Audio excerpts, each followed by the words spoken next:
Cyberabad commissioner of police Sajjanar ने कहा कि तेलंगाना हुकूमत बहादुर फौजियों को खिराज तहसीन पेश करती है। साइबराबाद पुलिस कमिश्नर ने कहा कि तेलंगाना हुकूमत और तेलंगाना पुलिस महकमे ने छत्तीसगढ़ और बीजापुर एनकाउंटर में शहीद होने वाले फौजी जवानों को खिराज तहसीन पेश करते हैं। उन्होंने कहा कि हम शोहदा के लवाहिकीन से दिली ताज़ियत का इजहार करते हैं।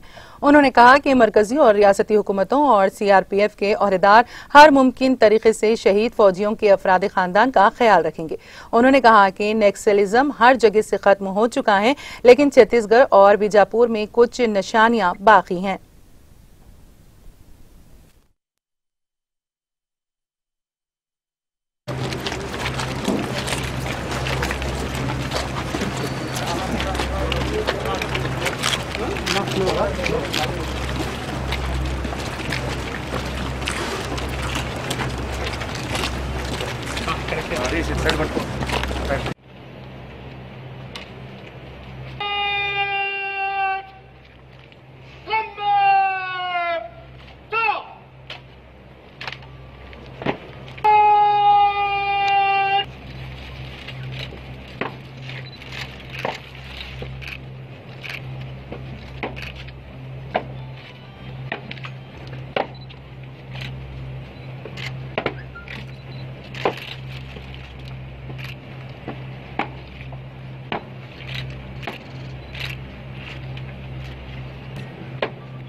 భారీ ఎన్కౌంటర్లో మన CRPF, DRG, local force, Chhattisgarh force దాదాపు 22 మంది అమరవీరులు కావడం జరిగింది.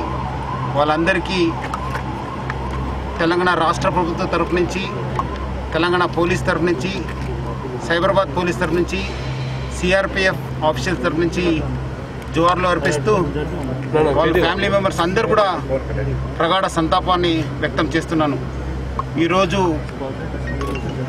గుంటూరు జిల్లాకు చెందిన మురళీకృష్ణ మన సిఆర్పిఎఫ్ జవాను ఈ ఒక సంఘటనలు కూడా అమరవీరులు కావడం జరిగింది. ఆయన ఫ్యామిలీ కూడా ప్రగాఢ సంతాపం వ్యక్తం చేస్తున్నాను.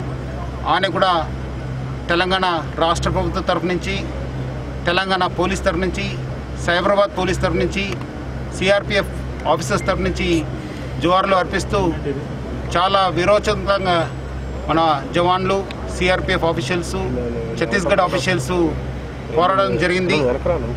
వాళ్ళందరూ కూడా నేను జోహార్లు అర్పిస్తూ వాళ్ళందరిని కూడా స్ఫూర్తిగా తీసుకొని మన పోలీస్ ఆఫీసర్స్ అందరూ కూడా ఈ ఒక్క ఎక్స్ట్రీమిజం సమస్య పైన ఇంకా రెట్టింపు ఉత్సాహంతో పోరాడి వాళ్ళ ఆశయాన్ని కంప్లీట్ చేయడానికి వాళ్ళ గుర్తు చేసుకుంటూ మనము మన పోరాటాన్ని కంటిన్యూ చేయడం జరుగుతుంది. ఆయన ఒకటే మనము తీసుకురాలేం, కానీ ఆయనకు కేంద్ర ప్రభుత్వం తరఫు నుంచి, రాష్ట్ర ప్రభుత్వం తరఫు నుంచి, సిఆర్పిఎఫ్ ఆఫీసర్స్ తరఫు నుంచి అన్ని రకాల వాళ్ళ ఫ్యామిలీ మెంబర్స్ని ఆదుకోవడం జరుగుతుంది.